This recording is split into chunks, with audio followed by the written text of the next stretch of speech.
Hello my dear students, welcome to the Shiv classes. आज हम start करने जा रहे हैं क्लास 10 की एनसीईआरटी बुक की एक्सरसाइज 3.5 क्वेश्चन नंबर 1 का fifth part. In fifth part it is given that, थोड़ा सा अलग क्वेश्चन है बट बहुत ही सिंपल है, ध्यान दीजिएगा। 7x - 2y upon xy is equal to 5। तो ये जो अपॉन में xy है, इसका क्या मतलब होता है कि ये xy इसके नीचे भी है, इसके नीचे भी है, तो हम इसको अलग अलग कर लेंगे।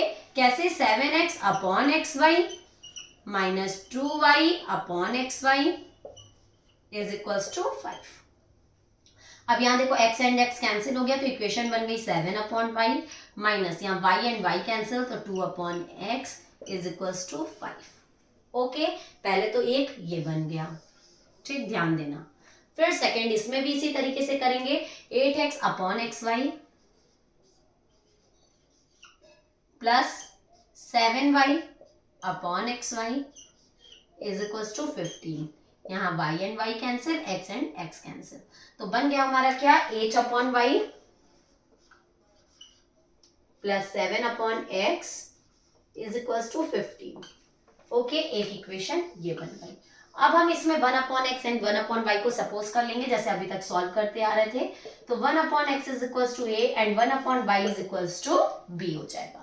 ओके, अब देखो इसमें अगर वैल्यू पुट करते हैं तो 1 अपॉन वाई की वैल्यू मैंने क्या मानी है, b, तो ये हो जाएगा 7b माइनस 1 अपॉन एक्स की वैल्यू माना है a, तो 2a इज इक्वल्स टू 5। ये बन गई अब मेरी फर्स्ट इक्वेशन। Got it?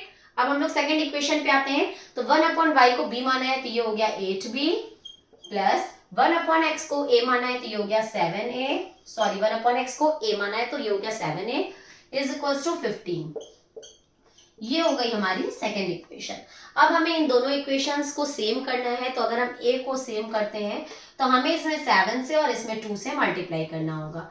तो इस पूरी इक्वेशन को हम 7 से मल्टीप्लाई कर दें और इस पूरी इक्वेशन को हम 2 से मल्टीप्लाई कर दें, तो हमारा सेम हो जाएगा। 7 7 जा 49b माइनस 7 2 जा 14a इज इक्वल्स टू 7 5 जा 35। ये क्या हो गई हमारी अब थर्ड इक्वेशन हो गई। अब हम लोग यहां बनाते हैं 2 8 जा 16b प्लस 2 7 जा 14a इज इक्वल्स टू 15 2 जा 30। ये हमारी हो गई फोर्थ इक्वेशन। अब अगर हम यहाँ पे देखें तो हमारा a सेम है और दोनों के साइंस क्या है, अपोजिट हैं। तो अपोजिट साइंस हैं तो हम दोनों इक्वेशन को ऐड कर लेंगे, क्योंकि अपोजिट साइंस में हमारे साइन चेंज नहीं होते हैं। अब ये a एंड ये कैंसिल हो गया। 49 प्लस 16 9 एंड 6 5 का 9 एंड 6 15 का 5 कैरी आया 1, 4 and 1 5 and 1 6 65b is equals to 30 and 35 is equals to 65। Okay, तो यहाँ b की वैल्यू क्या आ गई 1, क्योंकि 65 अपॉन 65 इज इक्वल्स टू 1 होता है। ये आ गई हमारी क्या, b की वैल्यू। अब इस b की वैल्यू को किसी भी इक्वेशन में पुट करके हम a की वैल्यू फाइंड आउट कर लेंगे।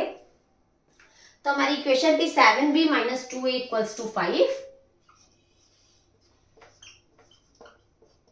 7b की वैल्यू है 1, a minus 2a equals to 5। 7 minus 2a equals to 5 minus 2a is equals to 5। ये प्लस 7 इस साइड आएगा तो माइनस 7 हो जाएगा, तो minus 2a is equals to 5 minus 7, ठीक, प्लस माइनस माइनस 7 में से 5 जाएगा तो 2, ग्रेटर है माइनस 7, उसके पहले माइनस का साइन है तो minus minus minus cancel, a is equals to 2/2 that is 1। a की वैल्यू क्या आ गई 1, बट मुझे a एंड b की वैल्यू तो फाइंड आउट करनी नहीं थी, x एंड y की वैल्यू फाइंड आउट करनी थी। तो a की वैल्यू 1 आई है एंड b की वैल्यू भी 1 आई है, ठीक। अब हम लोग देखते हैं, हमें x एंड y की वैल्यू फाइंड आउट करनी थी, ठीक। 1 अपॉन एक्स को मैंने a माना था, ठीक, 1 अपॉन एक्स को a माना था। तो यहां देखते हैं 1 upon x is equals to a का मतलब 1, तो x की वैल्यू क्या आ गई 1, और 1 upon y is equals to b, वो भी 1 है, तो y 1 जा y इज इक्वल्स टू 1, तो x की वैल्यू भी 1 हो गई एंड y की वैल्यू भी 1 हो गई। Okay, any problem? बहुत ही सिंपल क्वेश्चन था। अगर आपको कोई भी डाउट है तो नीचे कमेंट सेक्शन में आप मुझसे अपने डाउट्स क्लियर कर सकते हैं, और साथ ही साथ अगर आपको मेरी वीडियो पसंद आ रही हो तो please like, subscribe and share करना मत भूलिएगा। नीचे डिस्क्रिप्शन बॉक्स में एक लिंक गिवन है, वहां पे मैंने क्लास 10th के सारे चैप्टर्स का चैप्टर वाइज इंपॉर्टेंट क्वेश्चंस की लिंक डाल रखी है।